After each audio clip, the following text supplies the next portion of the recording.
Bien, sean muy bienvenidos todos a la primera clase de Química Orgánica para la carrera Ingeniería en Ejecución en Química. Hoy, para comenzar, hablaremos de una perspectiva histórica de lo que es la química orgánica. Desde el inicio de los tiempos, la humanidad siempre trató de clasificar la materia que lo rodeaba. Y en este contexto, se percataron de que justamente la materia podía ser clasificada en dos grandes tipos. El primero de ellos eran aquellas sustancias que tenían la capacidad de arder, es decir, podían quemarse. Mientras tanto, había otro grupo de sustancias las cuales carecían de esta propiedad, y cuando eran sometidas a un tratamiento enérgico, estas solían transformarse, cambiando sencillamente de estado.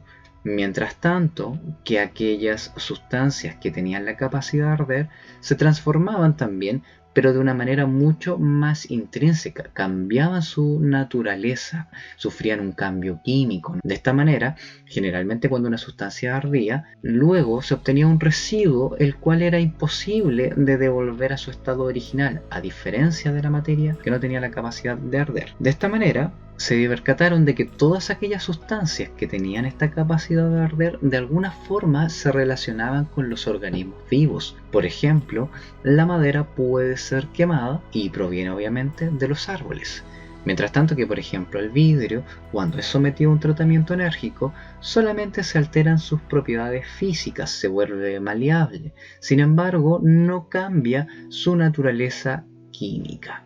De esta manera, si nos remontamos a la primera clasificación, nos remontaríamos al año 1807, cuando un científico de apellido Berzelius pronunció el siguiente enunciado, en el cual mencionaba que a todas aquellas sustancias que tenían la capacidad de arder se le denominaría orgánicas, debido a su relación intrínseca con los organismos vivos. Mientras tanto, que todas aquellas sustancias que carecían de esta posibilidad se le denominarían inorgánicas, haciendo referencia a que estaban relacionadas con todas aquellas materias que no venían del mundo de los organismos vivos.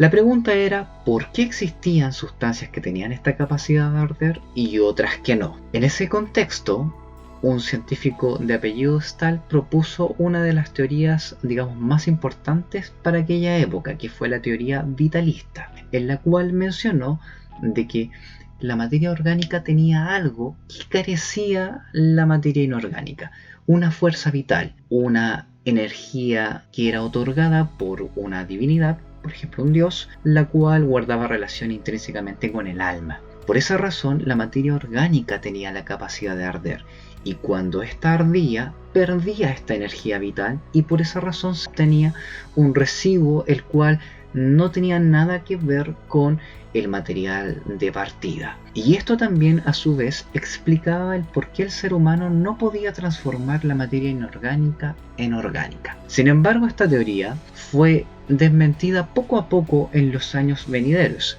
De hecho, bastó en el año 1828 cuando Wöhler descubrió, o mejor dicho, realizó la síntesis de un compuesto orgánico. ¿Ya? Es decir, sintetizó en este caso urea, un compuesto ampliamente encontrado en la orina.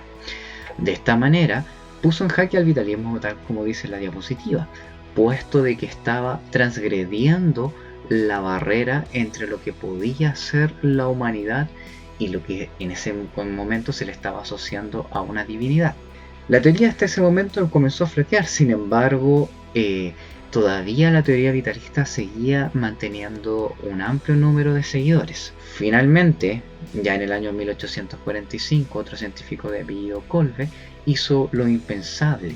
A partir de materiales constituyentes como carbono elemental, oxígeno e hidrógeno gaseoso, sintetizó ácido acético, el vinagre, un compuesto claramente orgánico. Y esto ya era, o fue el golpe final para la teoría vitalista. De esta manera, era necesario llevar a cabo una nueva clasificación entre lo que era orgánico y lo que era inorgánico.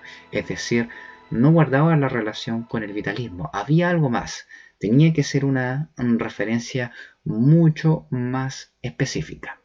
De esta manera, fue necesario justamente descubrir cuál era la diferencia entre la materia orgánica y la inorgánica.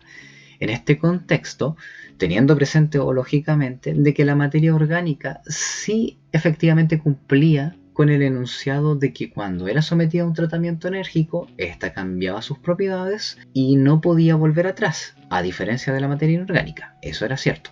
Sin embargo, había que agregarle algo más a eso. Había un elemento en particular el cual hacía la diferencia entre lo que era orgánico y lo que era inorgánico. Este elemento era el átomo de carbono. El átomo de carbono es un átomo sumamente especial, y esto es debido a que tiene muchas características que lo hacen muy diferente a otros átomos.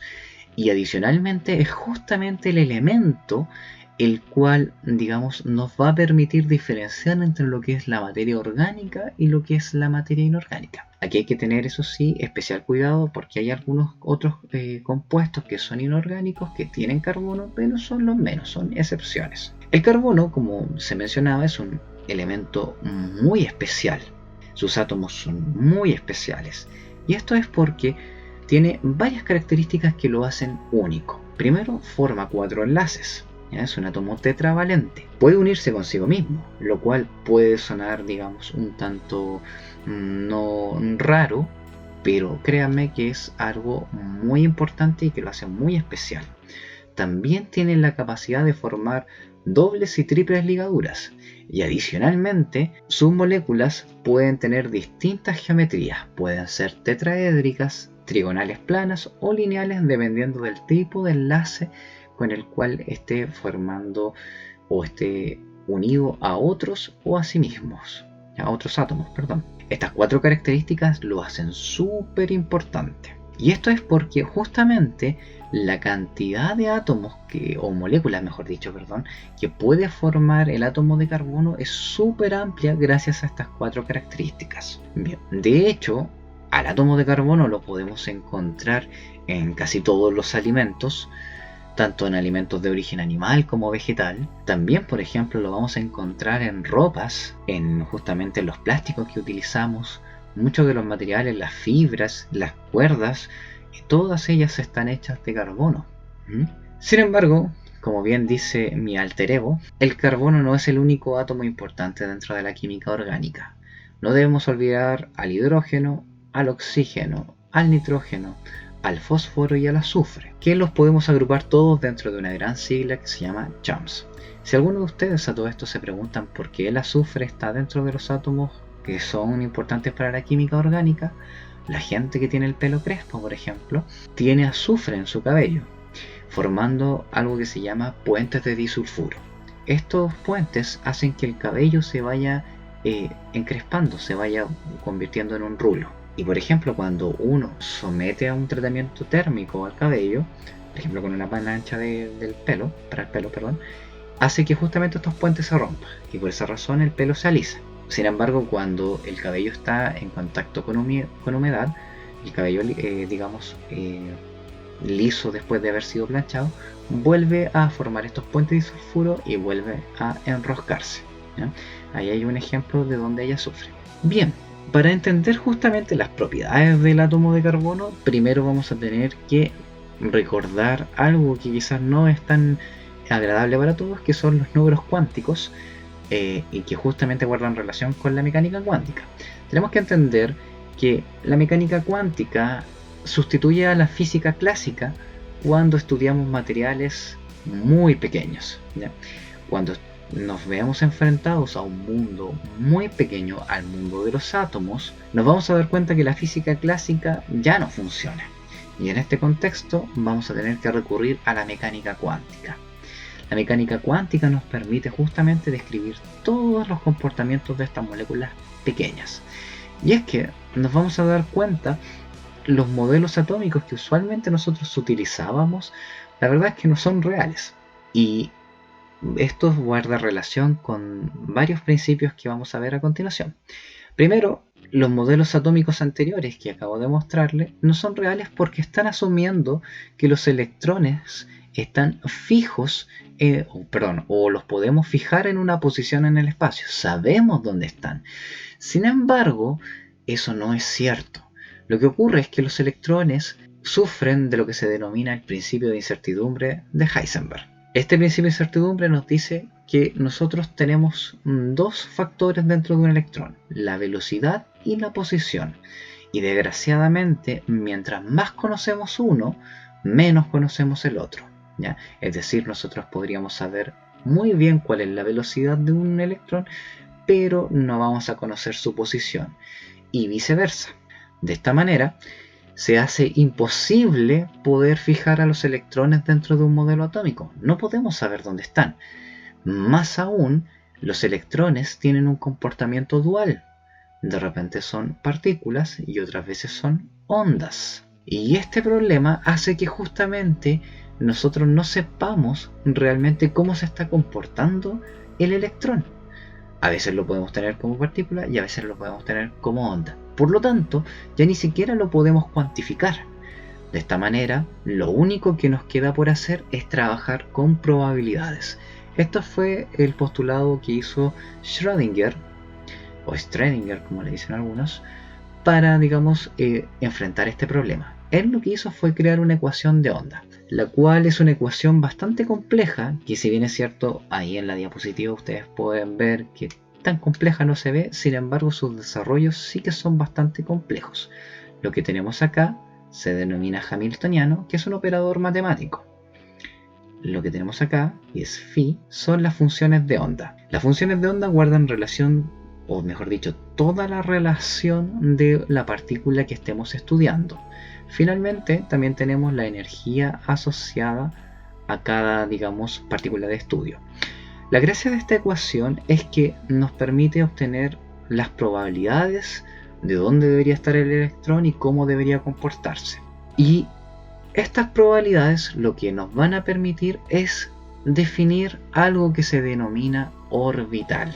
El orbital lo tenemos que considerar como una región en el espacio, una región espacial, donde vamos a obtener un 95% o más de probabilidad de encontrar un electrón. Sabemos que el electrón puede estar ahí, pero no sabemos dónde está. Esa es la gran diferencia con la órbita, ¿ya? La órbita especificaba justamente dónde está el electrón. De esta manera, nosotros con la ecuación de Schrödinger podemos llegar justamente a la definición de este orbital. Afortunadamente, como dice ahí mi alter ego, nosotros solamente veremos los resultados de la ecuación de onda y no su desarrollo mismo, ¿ya? Porque son muy complejos. Así que vamos a hablar de los números cuánticos que se derivan de la ecuación de Schrödinger. El primer número cuántico, también llamado como número cuántico principal, define la energía de este orbital. ¿Cuánta energía realmente va a tener el electrón? ¿Ya? Y este número cuántico toma valores enteros. Nivel 1, nivel 2, nivel 3 y así sucesivamente niveles de energía. Mientras más grande sea este número entero, más grande va a ser el orbital y más energético va a ser el átomo. De esta manera nosotros vamos a poder definir capas de energía dentro de un mismo átomo. Posteriormente aparece el segundo número cuántico, el número cuántico secundario o azimutal. Este define la forma del orbital. Ya nos va a decir qué tipo de forma va a tener esta región espacial. Y es que tenemos que tener presente de que los orbitales no solamente van a ser esféricos. Y este, digamos, número cuántico puede tomar valores que van desde el 0 en adelante. De esta manera, por ejemplo, cuando nosotros tenemos un número cuántico igual a 1, principal, perdón, nos va a decir que estamos en el primer nivel de energía, y si tenemos un número cuántico secundario o azimutal igual a 0, vamos a tener el primer orbital, que es un orbital esférico, es el primer orbital. Cuando subimos, por ejemplo, de energía al nivel 2, número cuántico principal 2, y con un L0, es decir, un número cuántico azimutal 0, vamos a tener un segundo orbital esférico, pero esta vez de mayor tamaño y de más energía. Y si seguimos, por ejemplo, y ahora sí obtenemos un número cuántico azimutal con un número asociado de 1, vamos a obtener 3 orbitales, los cuales tienen forma de lóbulo, ¿ya?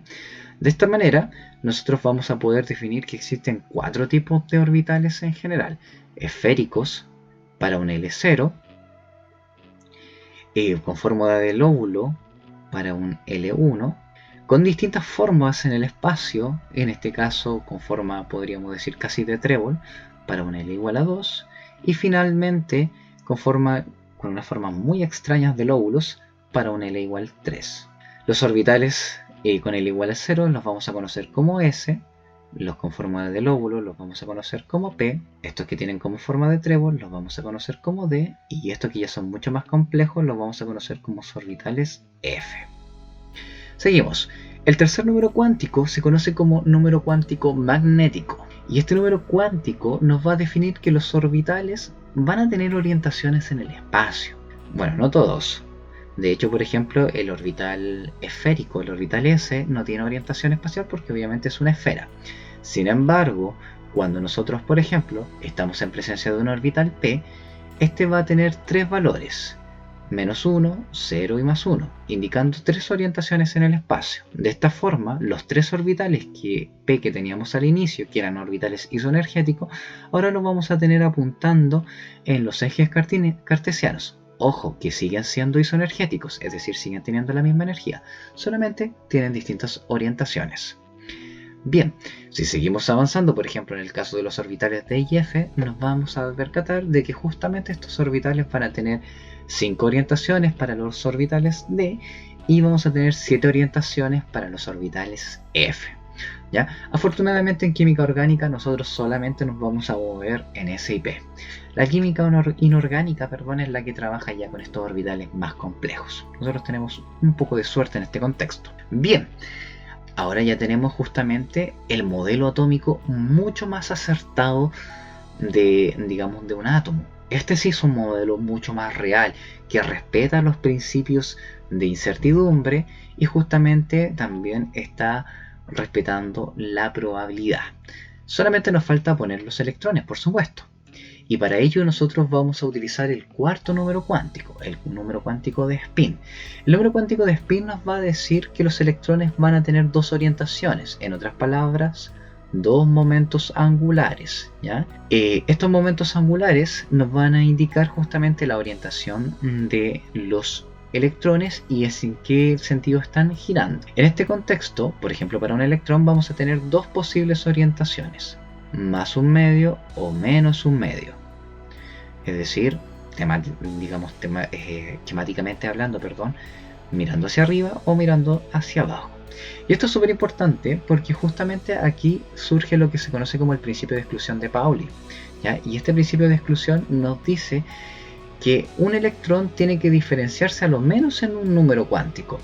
Por ende, si consideramos esto, por orbital solamente vamos a tener dos electrones, no más. En este contexto, por ejemplo, si clasificamos a todos los orbitales, vamos a darnos cuenta que los orbitales S pueden tener como máximo 2 electrones, los orbitales P van a tener 6 electrones porque son 3 orbitales, los D, que son 5 tipos de orbitales, van a tener 10 electrones, 2 cada uno, y finalmente los F, que son 14 orbitales, 7 orbitales, van a tener 14 electrones, 2 cada uno. Ahora bien, ahora que conocemos los orbitales y conocemos cómo los electrones están repartidos, vamos a estudiar cómo se forman los enlaces en considerando estos orbitales. Para entender cómo funciona y cómo se forma un enlace mediante los orbitales atómicos, vamos a tener que estudiar la teoría de la combinación lineal de orbitales atómicos, la CLOA. Esta nos dice que para que se forme un enlace químico, los orbitales tienen que superponerse, combinándose. De esta manera, mientras más se superpongan y mientras más firme sea esta unión, más firme va a ser el enlace químico, más fuerte va a ser. Sin embargo, esto, se va a realizar justamente para poder alcanzar la estabilidad de los átomos. Recuerden que solamente los gases nobles son estables, y esto es porque cumplen con la regla del octeto, es decir, tienen su última capa de valencia llena de electrones. En el resto de los átomos, todos ellos deben formar enlaces para poder alcanzar la regla del octeto. Cuando se ocurre la formación de un enlace, recordemos que se comparten electrones, por lo menos en un enlace del tipo covalente. Ahora bien, recuerden esto, como bien dice ahí mi alter ego, tenemos que tratar de tener en mente de que estamos tratando de comprender por qué el carbono es tan especial. Bien, vamos a comenzar con un caso sencillo. Vamos a comenzar con el caso del gas hidrógeno para aplicar la teoría del CLOA. Si nosotros consideramos los átomos de hidrógeno, nos vamos a dar cuenta que ellos ocupan la primera posición en la tabla periódica, es decir, tienen un número atómico de 1. Si recordamos lo que es el número atómico, vamos a darnos cuenta que indica la cantidad de protones que tiene un átomo. Sin embargo, cuando estamos en presencia de un átomo neutro, su número de electrones tiene que ser igual al de protones.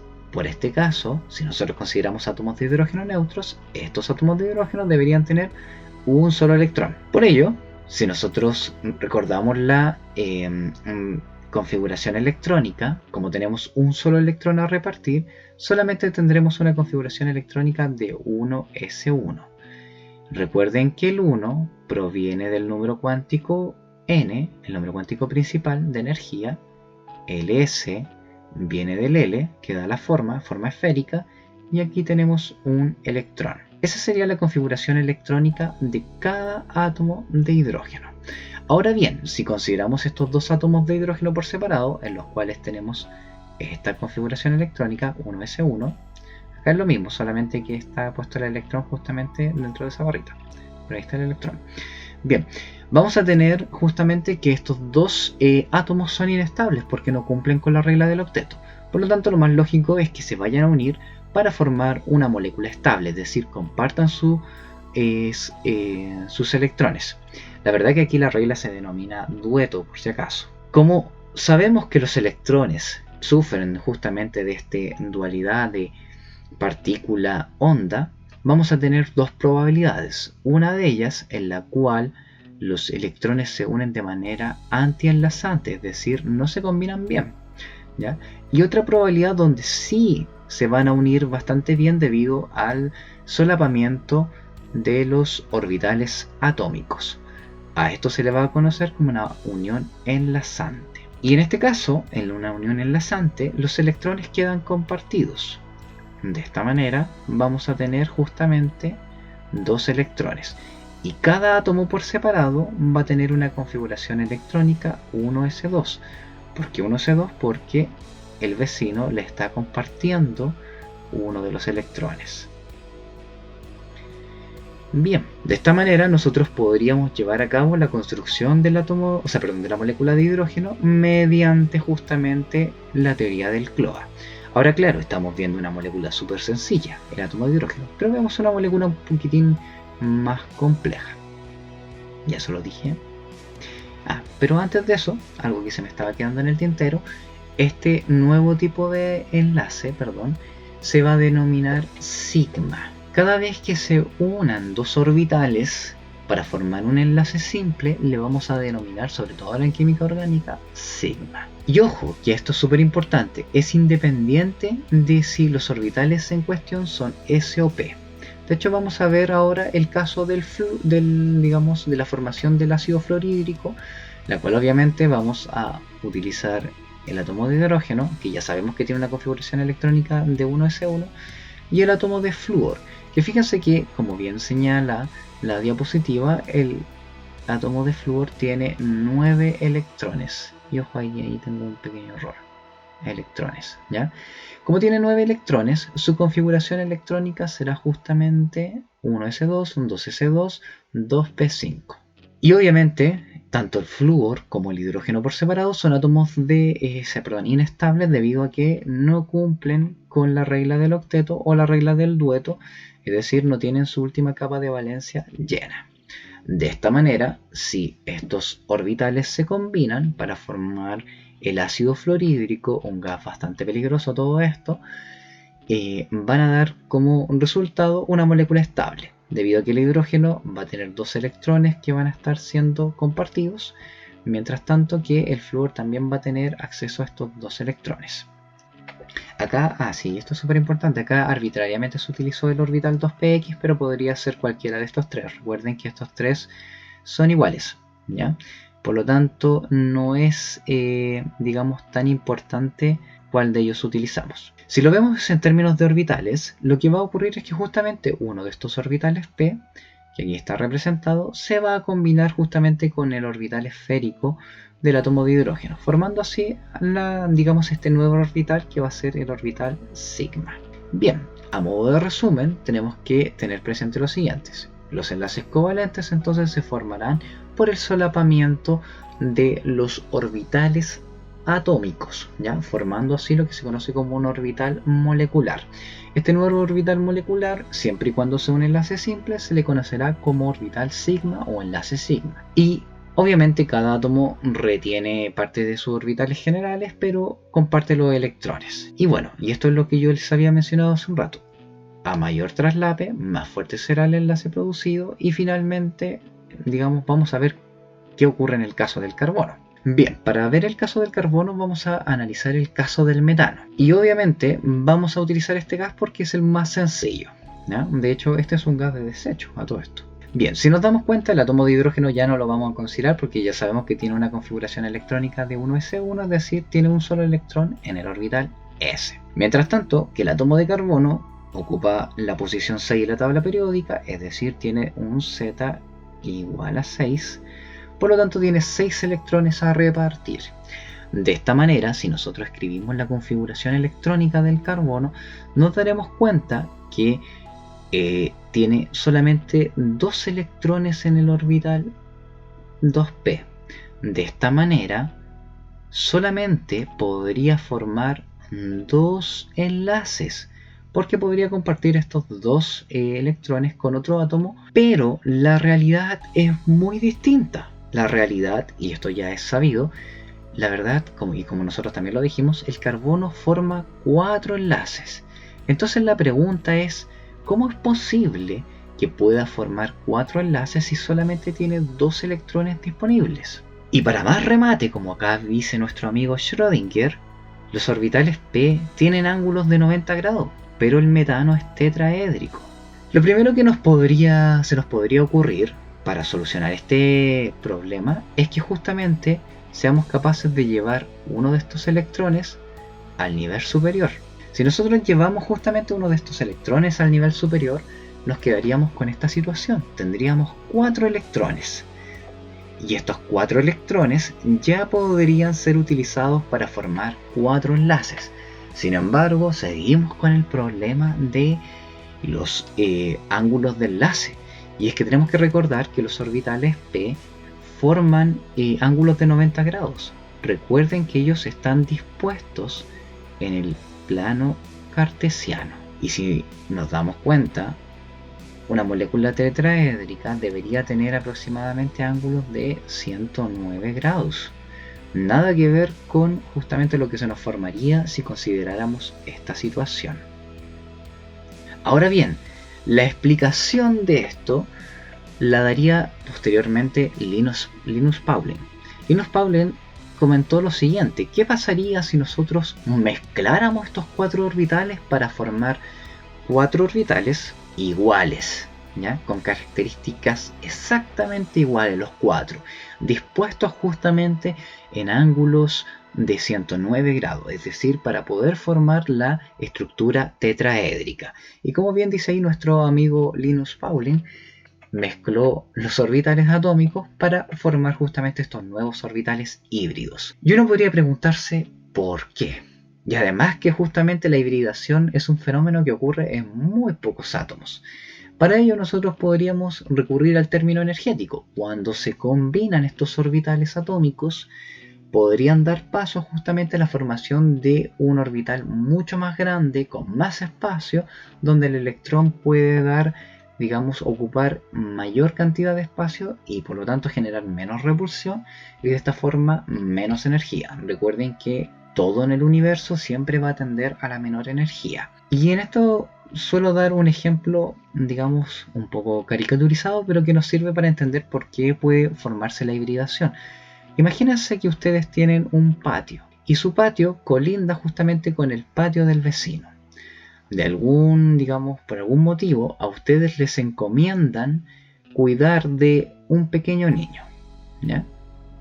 Por ejemplo, un sobrino, un primo, qué sé yo. El asunto es que este niño, en cuestión, realiza mucho ruido, ¿ya? Es un ruido insoportable, lo cual a nosotros nos genera molestia. Así que para, poder solucionar el problema, vamos a hablar con el vecino y le decimos: vecino, Podemos derribar el muro que une nuestros dos patios, de esta forma generar un patio más grande y hacer que este niño pueda correr en todo el patio y de esta manera molestar mucho menos. En este contexto, cuando derribamos los muros, vamos a tener que una menor cantidad de molestia y por lo tanto más pacifismo, ¿ya? Algo similar pasa con los orbitales. El electrón es bastante molesto desde el punto de vista que genera repulsión, ¿ya? Con otros electrones. Por lo tanto, si nosotros somos capaces de separar los electrones en distintos orbitales y orbitales mucho más grandes, vamos a bajar la energía. Por ello, vamos a hacer que sea mucho más fácil, digamos, puede ocurrir esta situación. Sin embargo, nuevamente tenemos que tener presente que no ocurre en todos los átomos. De esta manera, si nosotros nos devolvemos al caso del carbono, deberíamos considerar que tanto el orbital 2s como los orbitales 2p se van a combinar para formar 4 nuevos orbitales que van a ser exactamente iguales. Y estos 4 nuevos orbitales se les van a conocer como sp3. ¿Por qué razón? Porque están formados por un orbital s y 3 orbitales p. Por eso son sp3. Y estos orbitales van a tener indudablemente una geometría tetraédrica, es decir, con ángulos de 109,5 grados. De esta manera podríamos explicar, digamos, lo que observamos en el caso del carbono, ¿ya? Ahora que tenemos esta teoría realizada, si consideramos que cada orbital va a tener un electrón, efectivamente vamos a poder realizar la unión con los electrones de los átomos de hidrógeno. Y fíjense que en este caso los 4 orbitales sp3 se van a unir con los 4, con su respectivo orbital s de cada átomo de hidrógeno, ¿ya? Ojo que aquí, al igual que en el caso anterior, da lo mismo que estos sean orbitales híbridos, nuevamente vamos a denominar a estos nuevos orbitales como orbitales sigma. Eso es irrelevante si son orbitales no hibridados o orbitales hibridados.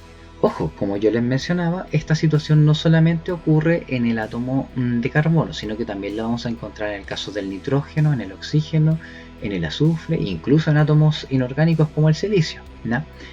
Y ojo que para términos generales, por ejemplo, a veces ocurre sin la necesidad de que ocurra, de que sea necesario para explicar lo que nosotros vemos en la realidad.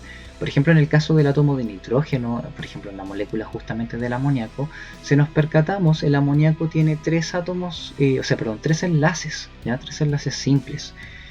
Y si nosotros realizamos la configuración electrónica del átomo de nitrógeno, nos vamos a dar cuenta que él ya posee justamente 3 electrones que nos permitiría dar cuenta de la formación de estos 3 enlaces. La única diferencia es que si consideramos esto, los enlaces químicos nuevamente deberían tener ángulos de 90 grados debido a que los orbitales p forman un plano en el eje cartesiano. Deberían tener ángulos de 90 grados. Sin embargo, la realidad es que tiene ángulos de 109 grados. Bueno, la verdad 107, aquí se achata un poco la molécula debido a este par de electrones que están aquí. Ahora bien, a pesar de que no lo necesita, sí se hibrida, ¿ya? Así que nuevamente aquí ocurre la hibridación, pero ojo que en este contexto, como él ya tiene justamente 5 electrones en la capa de valencia, 2 obviamente van a quedar llenando uno de los orbitales sp3. Recuerden que S es porque está formado por un orbital S y P3 porque son 3 orbitales P. Ahí tenemos este caso. Bien, ahora vamos a ver qué ocurre con los enlaces múltiples. Para entender lo que ocurre con el enlace doble y el enlace triple, vamos a tener que agregar una regla. Cada vez que nosotros queramos formar un doble o un triple enlace, vamos a necesitar un par de orbitales P libres, es decir, sin hibridar. Los tenemos que dejar fuera de la hibridación, porque ellos son los que van a formar el doble y el triple enlace. Para comenzar vamos a analizar la molécula que se denomina justamente el eteno, ¿ya? Que es el alqueno más sencillo.